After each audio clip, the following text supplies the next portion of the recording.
Hello বন্ধুরা, welcome back to my channel. সবাই কেমন আছো? আশা করি ভীষণ ভীষণ ভালো আছো। নতুন একটা দিনে নতুন একটা ব্লগে সবাইকে সুস্বাগতম। মানে কি বলবো, আজকে মনটা ভীষণই খারাপ। এতবার কাপড় তুলেছি আর মেলেছি বন্ধুরা, নাইনে করে 2 থেকে 3-4বার হয়তো কাপড় তুলেছি আর মেলেছি, লাস্টে বেলা কিন্তু আর আমি মেলিনি। দেখো ওয়েদারটা এখনই হচ্ছে মেঘ করছে, এখনই বৃষ্টি আছে, সেজন্য আমি আর মেলবো না। এই কাপড়গুলো কিন্তু 3 দিন থেকে আমার শুকাচ্ছে না, 3 দিন হয়ে গেল। মানে কাপড় মানে ধুচ্ছি না, কতগুলো তো আছেই পড়ে, সেগুলো তো আমি ধুতেই পারছি না। এগুলো আমি 3 দিন থেকে ধুয়েছি, একদিনের জন্য শুকাচ্ছেই না। মেলছি তুলছি, মেলছি তুলছি। কোথায় কোথায় বৃষ্টি হচ্ছে সেটা কিন্তু কমেন্টে অবশ্যই জানাবে। আজকে শুক্রবার, সবাইকে শুক্রবারে অনেক অনেক শুভেচ্ছা। আর বন্ধুরা, আজকে আমি যেটা স্পেশাল জিনিস রান্না করেছি, জীবনের প্রথম কিন্তু আমি একটা জিনিস রান্না করেছি, জীবনের প্রথম ফার্স্ট টাইম। বলো তো সেটা কি? সেটা হলো কি মাশরুম। এই দেখো, কখনো রান্না করিনি, জানি না খেতে কেমন হবে।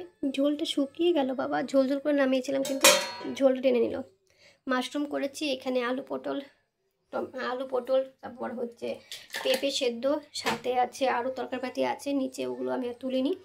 তো এইসবই রান্না করেছি। পনির করেছি, মাশরুম করেছি, ওলের ডাল করেছি। তোমরা কি ওলের ডাল খাও বন্ধুরা? একটু কমেন্টে জানাবে তো। আমার ওল খেতে ভালোই লাগে, কিন্তু আমি খাবো না, যেহেতু আমি মাটির নিচে জিনিস খাই না। এই ওলের ডাল করেছি রসুন ফোড়ন দিয়ে। তো কে কে ওলের ডাল খেতে ভালোবাসে কমেন্টে অবশ্যই বলবে। আমার বর মশাই কিন্তু ওলের ডাল খেতে খুব পছন্দ করে। তো আমারও ভালো লাগে, সেদ্ধ ভালো লাগে, সবাই ভালো লাগে, কিন্তু আমি খাবো না। যেহেতু তোমরা মোটামুটি সবাই জানো আমার হাই হাই সুগার, তো মাটির নিচে জিনিস খাই না। তবে মাঝে মাঝে কিন্তু আলু ফালু একটু খেয়ে ফেলি। ধরো মাংস করেছি, তখন একটু একটু আলু খেয়ে ফেলি, ইচ্ছা করে তো খেতে, বলো কত আর মুখ মানিয়ে চলবো, একটু কিন্তু খেয়েই ফেলি, তাই না বলো? একটু সবসময় কি আর মুখটা বানানো যায়? তো যাই হোক বন্ধুরা, আজকের মতো ব্লগটা এখানে শেষ করলাম।